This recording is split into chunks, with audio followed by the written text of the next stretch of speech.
반갑습니다. 사람들은 우리는 어디서 오는가? 우리는 왜 여기에 있는가?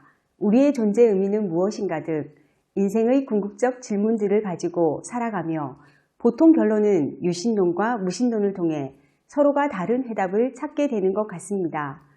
그런데 현대사회에서 우리가 접하는 대부분의 영화나 책들은 무신론, 즉 진화론을 전제로 하고 있고 우리나라 학교 교육에서도 진화론만을 배우고 있기 때문에 교회 다니는 청소년들조차도 창조론은 종교성 때문에 과학적이지 않고 진화론은 과학적이라는 생각이 잠재되어 있는 경우가 많습니다.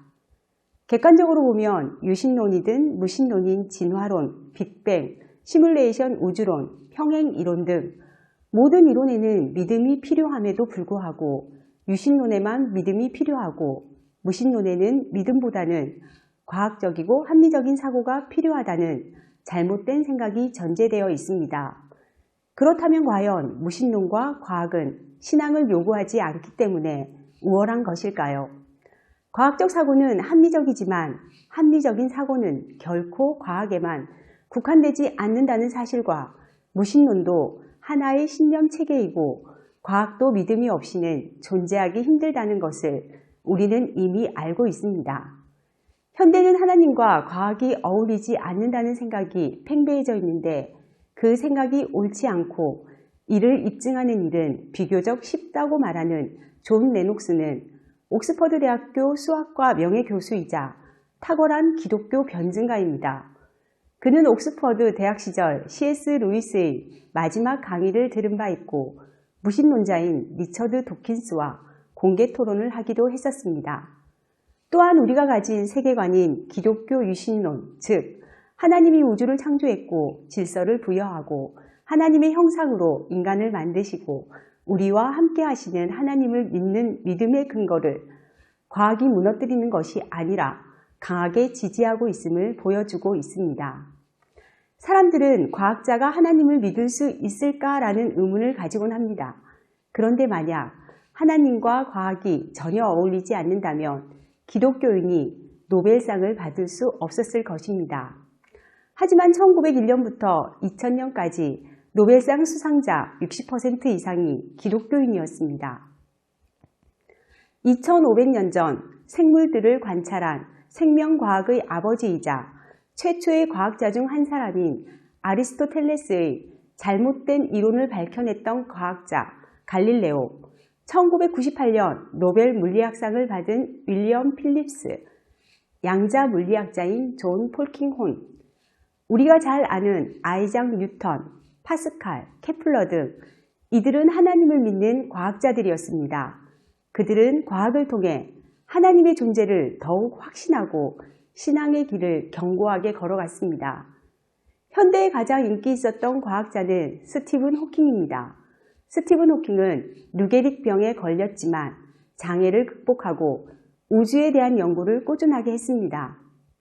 그가 차지했던 케임브리지 대학교의 루커스 석좌 교수직은 아이작 뉴턴이 보유했던 그 직책이었습니다.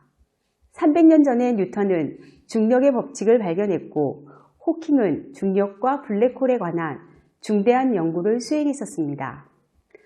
뉴턴은 하나님을 믿는 견실하고 열렬한 신자였고 그의 신앙과 과학 연구 사이에는 갈등이 없었습니다. 뉴턴은 중력의 법칙을 우주 설계 때 하나님의 재능을 보여주는 증거로 간주했는데 호킹은 중력의 법칙을 하나님의 존재를 부인할 만한 주된 이유로 제시했습니다. 과연 과학이 발달해서 하나님에 대한 믿음을 가질 수 없게 되었을까요? 저자는 과학이 발달해서가 아니라 설명의 본질에 대한 심각한 오해로 인한 결과 때문이라고 말합니다. 과학자들이 중력의 법칙을 설명할 때 중력이 무엇인지 중력에 대한 완전한 설명을 제공하지 않고 중력이 어떻게 작동하는지만 설명할 뿐이기 때문입니다. 본질에 대한 설명 없이 작동법만 설명하면서 하나님의 존재를 거부하는 오류를 범하고 있는 것입니다. 그런 차이점을 아이작 뉴턴은 정확하게 이해했고 그래서 뉴턴은 하나님의 존재에 대한 믿음을 더욱 굳건하게 할 수 있었습니다. 천국이나 내세라는 것은 없다. 그것은 어둠을 두려워하는 사람들을 위한 요정 이야기일 뿐이다. 라고 말하는 스티븐 호킹에게 무신론은 빛을 두려워하는 사람들을 위한 요정 이야기일 뿐이다. 라는 대답을 했습니다. 둘 다 과학적 진술이 아닌 믿음의 진술을 했지만 무신론자인 호킹에게 존 레녹스의 말은 명쾌한 대답이었다는 생각이 듭니다. 철학자 안토니 플루 교수는 50년 넘게 무신론자로 살다가 인생 후기에 그의 마음을 바꿔 하나님의 존재를 인정하게 되었습니다. 플루 교수가 무신론에서 하나님을 인정하게 된 이유는 사람을 디자인하는 데 필요한 방대한 정보가 담긴 DNA에 대한 생물학자들의 조사는 생명이 생산에 필요한 믿기 어려울 정도로 복잡한 배열이라는 점을 감안할 때 지성이 개입했으니 틀림없다는 것을 보여주었다라는 사실 때문이라고 합니다. 사람의 DNA는 상상을 초월하는 양의 정보를 지닌 고분자이며 인간 게놈은 단 4개의 철자들로 구성된 화학적 알파벳으로 쓰여 있지만 이 알파벳으로 구성된 코드는 30억 개가 넘습니다.